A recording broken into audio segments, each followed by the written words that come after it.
3. Nah, oke. Kali ini nanti kita akan belajar bagaimana cara memindahkan pasien ya dari tempat tidur ke restul ataupun kursi roda.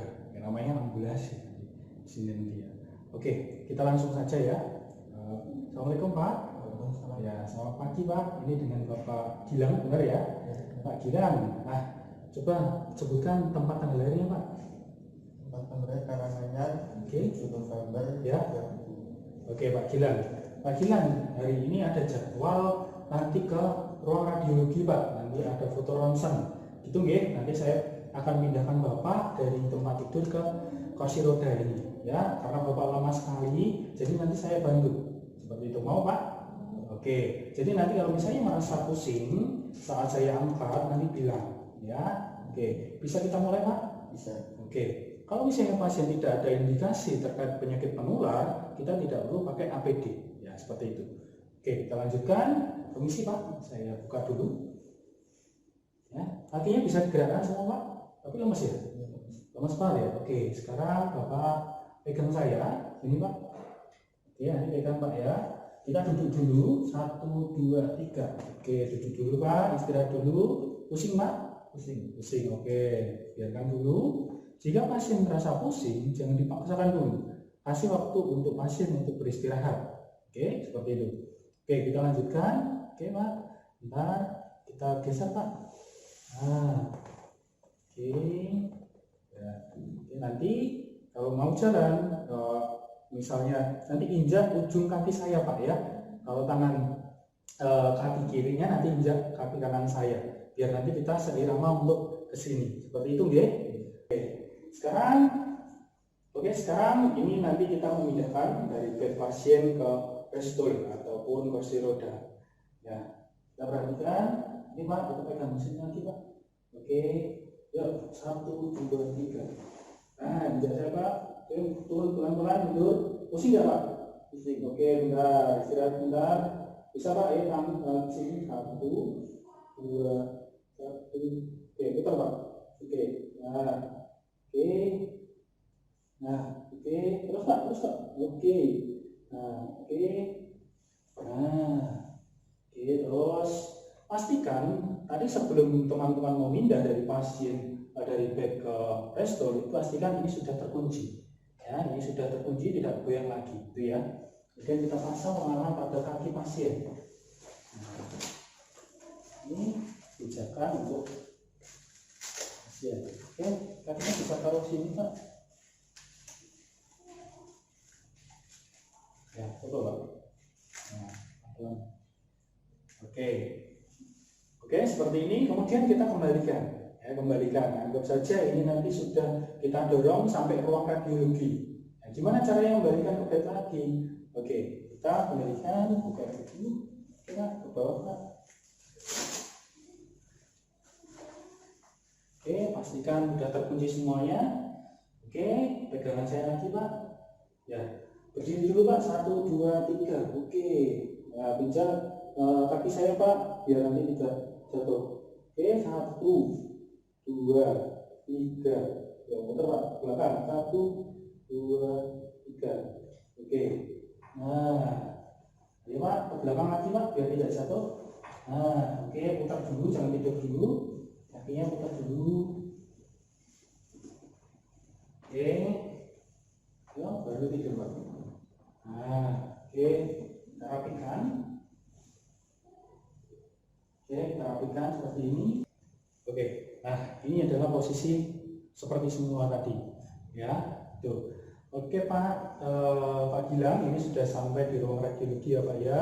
Ini saya tinggal dulu biar dilakukan pemotongan ya. Seperti itu, nanti saya akan kesini lagi untuk jemput Bapak. Terima kasih Pak, ya saya tinggal dulu. Kalau ada apa-apa bisa hubungi karyawan yang ada di sini. Itu ya. Ya, semoga lekas sembuh. Assalamualaikum warahmatullahi wabarakatuh. Waalaikumsalam.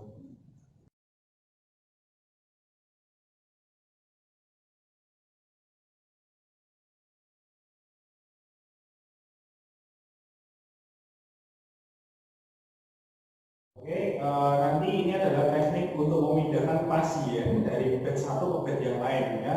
Biasanya nanti dilakukan tidak bisa kalau dilakukan satu orang, jadi kita minimal 3 orang ya. Ada teknik dan caranya, silakan disimak ya. Oke, kita langsung masuk ke bagian ini. Oke, tangan nanti lurus, potongkan sampai sini ya. Oke, masuk ya. Oke, sama ini sampai ini, tangan.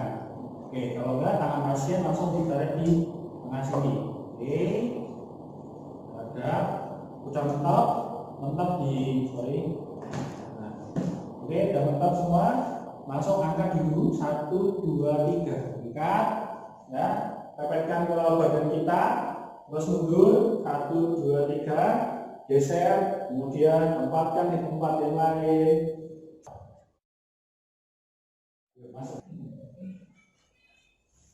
Oke, kemudian kita masuk, kita tempatkan ke bed yang baru. Pelan-pelan 1, 2, 3. Oke, nah, ini adalah teknik bagaimana kita memindahkan pasien ya. Biasanya pasien-pasien yang stroke, yang pasca operasi yang harus bed rest total seperti itu. Terima kasih.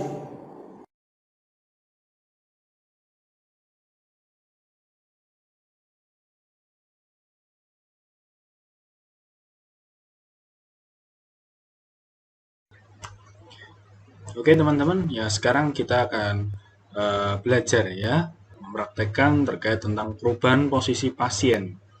Ya, langsung saja. Nah, yang pertama adalah perubahan posisi pasien flower. Ya, apa ini flower? Flower adalah posisi setengah duduk atau duduk, ya, di mana bagian kepala tempat tidur lebih tinggi atau dinaikkan ya. Tujuannya apa? Tujuan posisi ini untuk mengurangi komplikasi akibat imobilisasi ya, kemudian meningkatkan rasa nyaman, meningkatkan dorongan pada diafragma sehingga meningkatkan ekspirasi dada ya. Indikasinya untuk apa? Pada pasien yang mengalami gangguan pernafasan ya, sesak nafas seperti itu, kemudian pada pasien yang mengalami imobilisasi. Oke, itu ya. Kemudian, nah ini adalah semi volar atau setengah duduk. Ya, 30 sampai 40 derajat. Tujuannya sama ya, mobilisasi ya, menerima perasaan lega pada klien yang sesak nafas ya. Pada pasien-pasien yang sesak nafas biasanya dikasih posisi-posisi tersebut ya.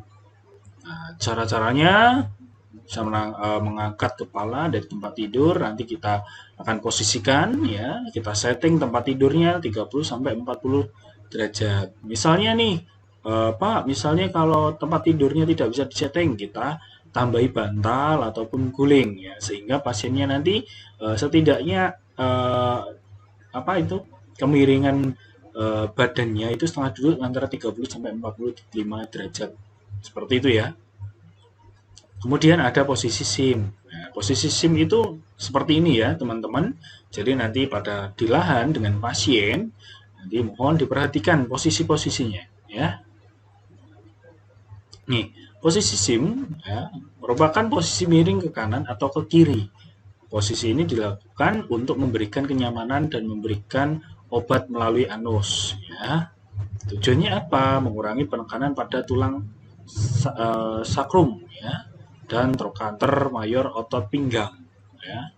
Kemudian meningkatkan drainase dari mulut pasien dan mencegah aspirasi. Masukkan obat supositorial yang tadi lewat anus ya. Kemudian mencegah dekubitus atau perlukaan pada area punggung ya. Indikasi dilakukan untuk pasien yang akan dihuknah ya. Dihuknah itu adalah untuk kalau untuk mengeluarkan misalnya gini, gambarannya pasien itu tidak bisa BAB ya berhari-hari, makanya harus dilakukan pemberian huknah ya, cairan yang akan nanti dimasukkan ke dalam usus melalui anus seperti itu. Kemudian untuk pasien yang akan diberikan obat melalui anus tadi. Nah kemudian ada posisi tubuh Trendelenburg ya, saya ulangi, posisi Trendelenburg. Nah itu ya, ini posisinya seperti ini, kepalanya lebih rendah daripada kaki ya. Oke, tujuannya apa? Posisi ini dilakukan untuk melancarkan peredaran darah ke otak. Ya. Kemudian indikasinya pasien dengan pembedahan pada daerah perut. Kemudian pasien shock atau pasien hipotensi. Ya. Hipotensi itu adalah tekanan darah rendah. Nah, ini kebalikannya posisi reservoir Trendelenburg. Ya. Jadi kepalanya lebih tinggi daripada kaki. Nah, posisi di mana kepala tempat tidur, kaki lebih rendah ya daripada kepala. Indikasinya masalah gastrointestinal ya. Gastrointestinal ini pada area lambung ya, reservasi dan Trendelenburg sering digunakan untuk pasien dengan masalah pencernaan karena membantu meminimalkan refluksi esofagus ya. Kemudian pencegahan perubahan posisi dengan cepat. Kemudian ada cegahan refluksi esofagus. Itu ya. Kemudian ada dorsal rekumben. Ya, posisi dorsal rekumben itu seperti ini. Jadi tubuh terentang seperti ini, tangan di samping-samping, kemudian kakinya ditekuk seperti ini ya. Nah, tujuannya apa? Meningkatkan kenyamanan pasien terutama dengan ketegangan punggung belakang ya. Jika nanti pasiennya ada ketegangan punggung belakang bisa digunakan posisi ini. Kemudian untuk pemeriksaan ya, pemasangan kateter ya atau selang pipis, kemudian melakukan perawatan genitalia, melakukan persalinan seperti itu. Nah, kemudian posisi litotomi ya. Teman-teman pasti sudah tahu ya ini posisi apa. Posisi dilakukan untuk memeriksa genitalia ya pada pasien persalinan dan memasang alat kontrasepsi ya. Ini untuk ibu hamil, untuk persalinan, untuk wanita yang ingin memasang alat kontrasepsi. Kemudian ada posisi genupectoral. Posisi genupectoral ya. Seperti ini posisinya. Ya, jadi kepala nanti di bawah, kemudian bagian paha itu diangkat ya, seperti ini ya. Panggulnya diangkat, naik lurus. Nah, posisi ini pasien menungging dengan kedua kaki ditekuk, ya, menempel bagian alas tempat tidur. Memudahkan pemeriksaan daerah rektum. Ya, rektum itu daerah anus ya, sigmoid dan vagina. Indikasinya adalah pasien hemoroid, ya, pemeriksaan dan pengobatan daerah rektum. Kemudian ada posisi supinasi, ya, supinasi. Tempat pasien berbaring tentang kepala dan bahu sedikit terangkat ya, menggunakan bantal, kecuali kontraindikasi, misalnya anapsis spinal, ya, kemudian operasi tulang belakang, ya. Kemudian variasi dalam posisi terentang, kaki dapat diluruskan atau sedikit ditekuk dengan lengan ke atas atau ke bawah. Ini memberikan kenyamanan secara umum, ya. Kemudian pada pasien-pasien yang pemeriksaan umum atau penilaian fisik, tuh kemudian terentang sering digunakan pada prosedur yang melibatkan permukaan anterior, ya, depan tubuh, misalnya area perut, jantung, area dada, ya, seperti itu ya. Untuk pemeriksaan area itu ya digunakan posisi yang supinasi, ya. Kemudian ada posisi pronasi, ya. Nih, indikasinya apa nih dilakukan ini? Posisi terkungkup, satu-satunya posisi tidur yang memungkinkan ekstensi penuh sendi pinggul dan lutut. Ini juga membantu mencegah kontraktur fleksi pinggul dan lutut. Ya. Kemudian posisi terkungkup juga mempromosikan drainase dari mulut dan berguna untuk klien tidak sadar atau mereka yang dalam masa pemulihan pasca operasi mulut. Kemudian untuk menopang pasien yang terkurap, ya, letakkan bantal di bawah kepala, bantal kecil atau handuk guling di bawah perut, ya. Kemudian dalam operasi biasanya posisi terkungkup sering digunakan untuk bedah saraf, ya, di bagian besar operasi leher dan tulang belakang. Kemudian posisi lateral atau miring nih ya. Tujuannya apa? Meredakan tekanan pada sakrum atau tumit. Posisi lateral membantu meringankan tekanan pada sakrum dan tumit terutama bagi orang-orang yang duduk atau terbatas pada istirahat posisi terlentang atau voller. Kemudian distribusi berat badan. Dalam posisi ini, sebagian besar berat badan didistribusikan ke aspek lateral atau skapula bawah, ya. Entong-entong kalau nggak tahu ya.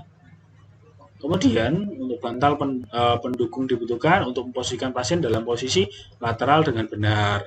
Diperlukan bantal penopang, ya. Lihat gambar yang tadi ya. Oke, itu ya untuk perubahan posisi. Ya, nanti silakan dihafalkan untuk posisi-posisi pada pasien. Oke, terima kasih. Sekian dari saya. Assalamualaikum warahmatullahi wabarakatuh.